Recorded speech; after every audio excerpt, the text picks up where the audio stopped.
মাটি থাকিলেহে জাতি থাকিব আৰু শেহতীয়াকৈ চৰকাৰখনে মূল লুণ্ঠনৰ অচিলা হিচাপে লৈছে মাটি। অসমৰ বিভিন্ন প্ৰান্তত মাটি তেওঁলোকে এনেকৈ দখল কৰিছে, অধিগ্ৰহণ কৰিছে, বহুজাতিক কোম্পানীৰ হাতত অৰ্পণ কৰিছে, নতুবা নিজৰ পৰিয়ালে সেই মাটিক লক্ষ্য কৰি তেওঁলোকে তেনেকুৱা ধৰণৰ মাটি তেওঁলোকে মানুহৰ পৰা আজৰি লৈছে।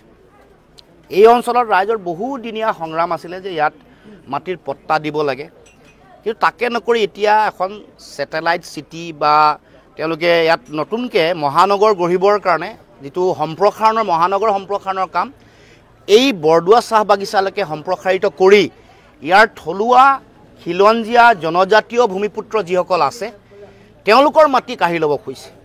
প্ৰায় ৩,০০০ পৰিয়াল, ৰাভা আছে, বড়ো আছে, কাৰ্বি আছে, গাৰো আছে, আদিবাসী আছে, সকলোৰে মাটি তেওঁলোকে কাঢ়ি তেওঁলোকৰ যিটো মূল লক্ষ্য বেলেগক বহু মানে আম্বানী আদানীক দিয়াৰ যিটো লক্ষ্য, অমৃত শ্বাহৰ পুতেকক দিয়াৰ লক্ষ্য, এই লক্ষ্য পূৰণ কৰিব খুজিছে। গতিকে আমি এই যিখন সংগ্ৰাম চলি আছে এই সংগ্ৰামৰ প্ৰতি পূৰ্ণ সমৰ্থন আমি আগবঢ়াইছোঁ।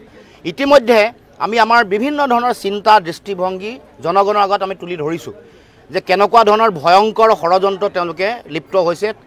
মানুহৰ খিলঞ্জীয়া মানুহৰ মাটি অধিগ্ৰহণ কৰা, গুৱাহাটীৰ টাউনৰ মাজত 28 বিঘা, গুৱাহাটী চিটিৰ মাজত 28 বিঘা মাটি তেওঁলোকে ল'বলৈ ইতিমধ্যে অধিগ্ৰহণ কৰিবলৈ সিদ্ধান্ত গ্ৰহণ কৰিছে কাহিলীপাৰাৰ ওচৰত। এতিয়া ইয়াত আকৌ হাজাৰ হাজাৰ বিঘা মাটি। গতিকে আমি আমাৰ মাটি ৰক্ষা কৰিব লাগিব। আমাৰ মাটি, আমাৰ ভাষা আৰু আমাৰ সংস্কৃতি আমি ৰক্ষা কৰিমেই, এইটো আমাৰ সকলোৰে অংগীকাৰ। আৰু ৰাইজকো আহ্বান জনাইছোঁ, এনেকৈ তেওঁলোকৰ যিটো মাটি কাঢ়ি লোৱাৰ যিটো ষড়যন্ত্ৰ এইটো সকলোৱে একেলগে ইয়াক প্ৰতিৰোধী সংগ্ৰাম গঢ়ি তুলিব লাগে। যদি মাটি এনেকৈ কাঢ়ি লৈ যায় অসমীয়া জাতি এটা অঘৰী জাতিলৈ পৰিণত হ'ব।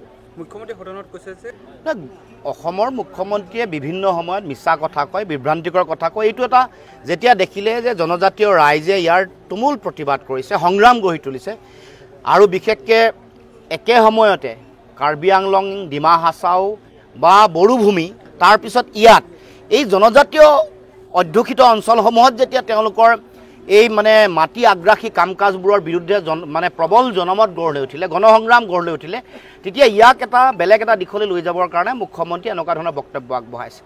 আৰু এই গোটেই সংগ্ৰামখনক বিপথে পৰিচালিত কৰিবৰ কাৰণে এতিয়া আকৌ মুছলমান উচ্ছেদৰ কামো আৰম্ভ কৰিছে, যাতে এই জনজাতীয় অঞ্চলসমূহত কৰা এনেকুৱা ধৰণৰ মাটি অধিগ্ৰহণ বা মাটি কাঢ়ি লোৱা কথা বতৰাবোৰ যাতে বেলেগ এফালে গতি কৰে, তাৰ কাৰণে এতিয়া উচ্ছেদ কৰিবৰ কাৰণে তেওঁলোকে চিন্তা চৰ্চা কৰিছে।